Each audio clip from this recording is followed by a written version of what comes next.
In Chapter 1, the new small town economy, we learned how social media is much like Mayberry, how relationships matter, that you must get your business involved, and that you need a strategy or a game plan before you actually start.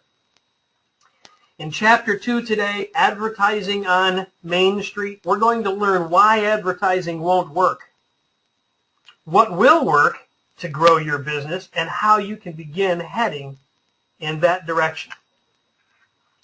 So, Chapter 2, Monetizing Mayberry, Advertising on Mainstreet. Through the web and digital advancements, the world has become much like a small town.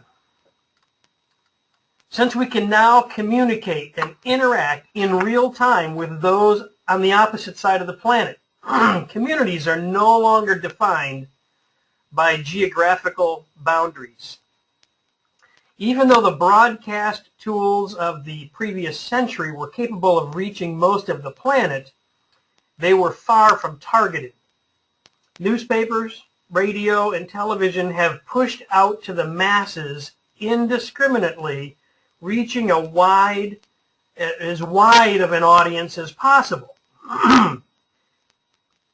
Not only is it now much quicker and much easier for media outlets to span the globe with information, but ultra-specific communities can be identified, targeted, and isolated so that the media's message can be uniquely communicated to each particular part of the population.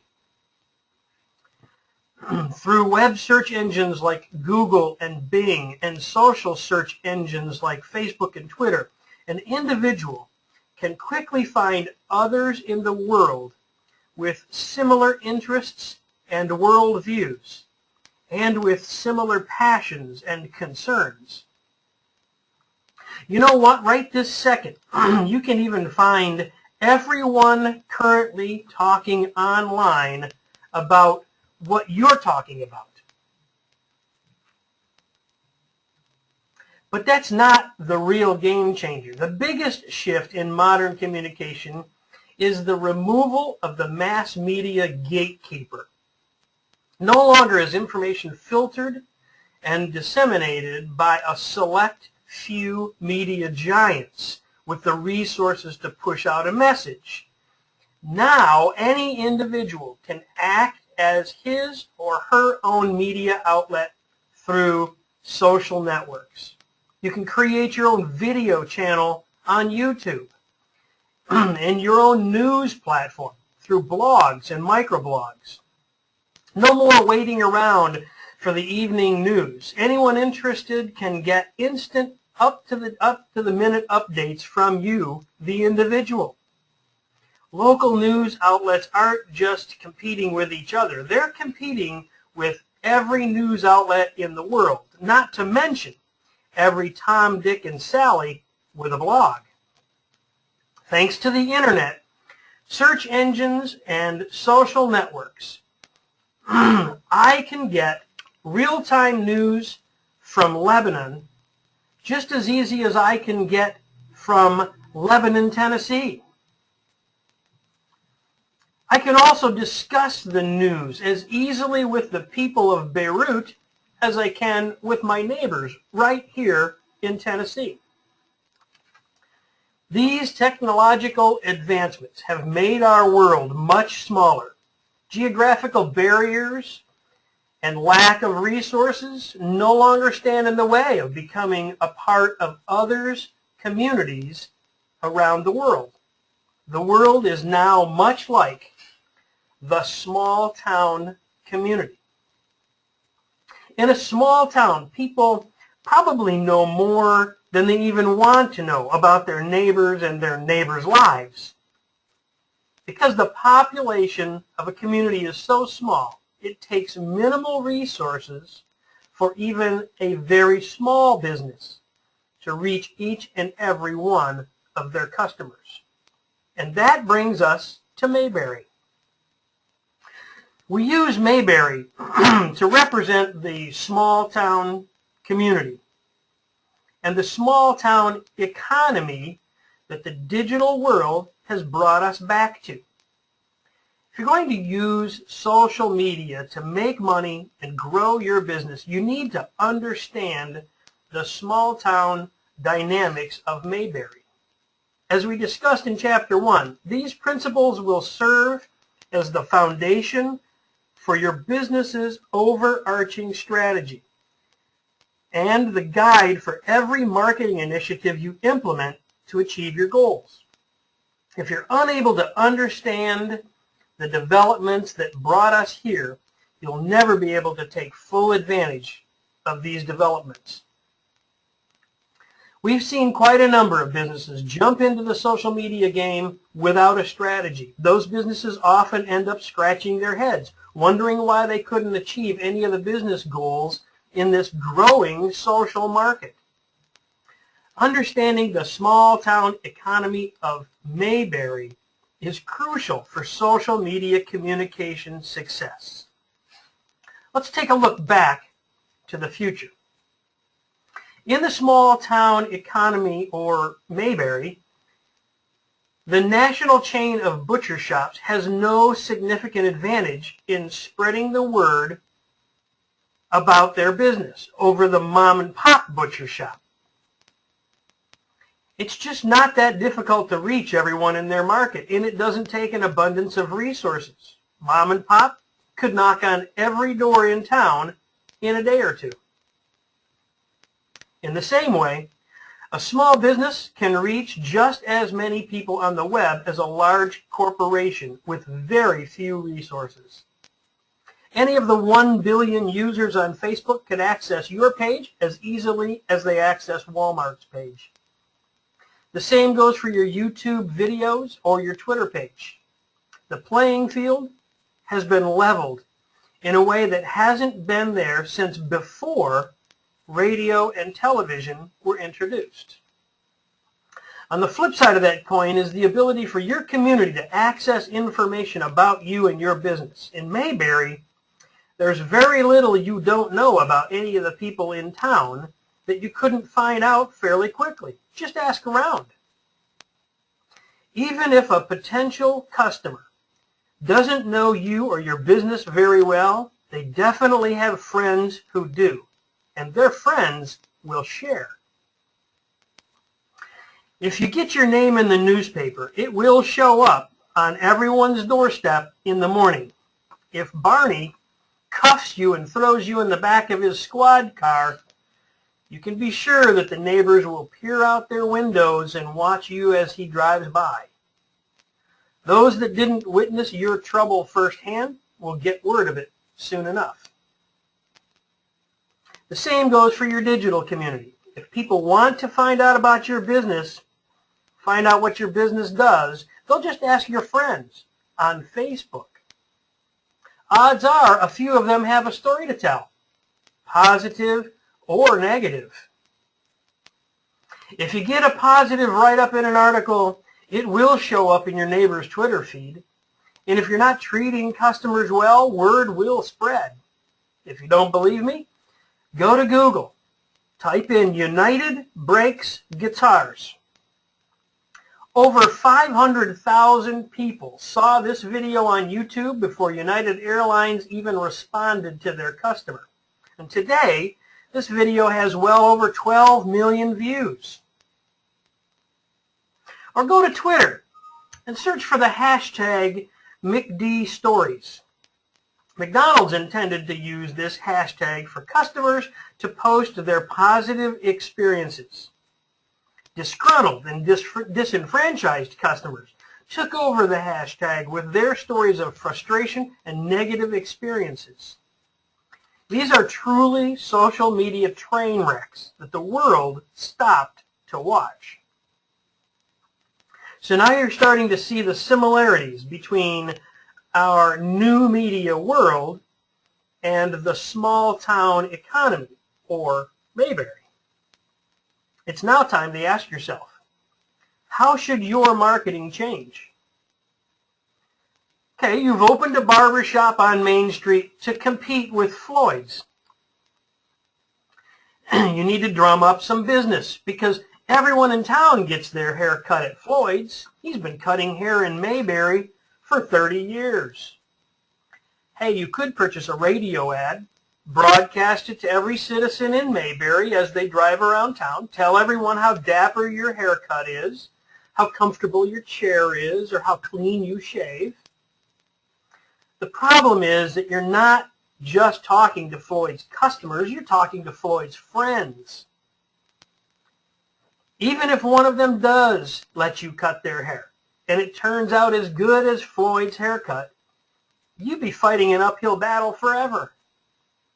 You see, Floyd was born and raised in Mayberry. His barber shop is an institution. It's where folks come to play chess, shoot the breeze, read magazines, or strum guitars. When business is slow, you're sure to see Floyd sitting on the bench in front of his shop, gently waving to the town folks who pass by. Floyd raises prize-winning pansies, goes fishing at Myers Lake, and plays the trombone. Being a civic-minded citizen, Floyd has volunteered to be a town deputy, served as a secretary of the Businessman's Club, and belongs to the local chapter of the Regal Order of the Golden Door of Good Fellowship. You don't need a radio ad to compete with Floyd. You need relationships and a solid reputation. To achieve these, you'll have to get to know your customers. You'll have to integrate yourself into their community and connect with these people there. You'll need to build trust and credibility. A good product is a good start, and a good price is a good start. But it's going to take a lot more than that to take business from an institution in the Mayberry economy. The people of Mayberry will need to know you, trust you, and like you. The keys are communicating, engaging, listening, and giving. PepsiCo did just that in 2010 using social media. The worldwide soft drink company had a tremendous challenge in trying to become more like Floyd's barber shop and less like a corporate giant. But they took the battle against Coca-Cola to the streets, neighborhood by neighborhood, with their Pepsi Refresh campaign. Pepsi had invested $12 million annually in Super Bowl advertising in previous years and had been a solid advertiser for 23 years. But the Pepsi Refresh campaign redirected that $12 million in 2010. Instead of spending it on Super Bowl ads, Pepsi decided to give it away, all of it, to community projects. The strategy was to have consumers submit their ideas on how best to spend the money to improve their community. Once the ideas were submitted, fans voted on which projects should be funded. Funds were divided into cash prize categories of $5,000 to $250,000 per award. The project with the most votes won the money. Pepsi announced the Refresh concept to its fans on Facebook. From there, fans spread the word about the voting to each of their communities, town by town, neighborhood by neighborhood, person by person. Pepsi gave away money to improve each winning community. In 2 years of running the campaign, Pepsi received 60 million votes. That's as many votes as a candidate in the 2012 presidential election. Whether it was a youth league ball field, a literacy program, or a wounded soldier support fund, Pepsi Refresh made itself a neighbor in specific communities by becoming an ally of those who were already entrenched in those communities. And when that youth ball field was finished, I have to believe they put a Pepsi logo on the scoreboard to be a permanent reminder that Pepsi was the one who cared enough to make a difference and to make it possible. At Social Media Traction, we took a similar approach with one of our clients. Tim Leeper Roofing, a residential roofing company, had to overcome much of the negative associations that the public has when it comes to contractors, and specifically roofing contractors. Certain public opinion polls cite home service contractors as one of the most mistrusted professions, and roofers as the most mistrusted of the home service contractors. Neighbors will not likely let you entrench yourself in the community if they don't feel that they can trust you. So we had to find a way to change the community's perception of Tim Leeper from the typical roofer to the Floyd's barber shop of roofing. We decided to present Tim not as a roofer at all, but since Tim operates his business in Nashville, the Music City, we presented Tim Leeper Roofing as a rock star. Thus, the Music City Guitar Tour was born. Tim traveled around the town with a guitar slung over his back, getting it autographed by local celebrities, and then he gave it away to a charity. His Facebook fans were given the task of not only nominating the charities, but voting on the most deserving charity to be awarded the Music City Guitar. Tim quickly became a trustworthy neighbor to each of the nominated organizations. Then, when each of the organizations encouraged their fans to vote on Tim's website, Tim became a trustworthy neighbor in each of the organization's fans communities. You see, these organizations have broad fan bases, and each of their fans have vast communities. Much like Mayberry, if Andy tells you to go to Floyd's for your haircut, you know you can trust Floyd because you trust Andy, and Andy trusts Floyd. It's the same in the new social economy. People today have more options than ever when it comes to purchasing products and services. Offering a quality product at a fair price will get you involved in the discussion. But how will you separate yourself from the rest? In today's Mayberry economy, businesses must gain permission from their audience to present their message. Consumers can subscribe or unsubscribe from your emails. They can follow or unfollow your tweets on a whim. Consumers need to know you, trust you, and like you, literally. Radio and television ads may push your message out there, but it's extremely hard to get someone to like you in 30 seconds. To gain a person's trust, you need to listen to what they have to say and let them know that you understand their needs and you care about meeting their needs. Then you have to give consistently, give answers, give solutions, give value. Theodore Roosevelt understood the dynamics of social media before it even existed when he said, "No one cares how much you know until they know how much you care."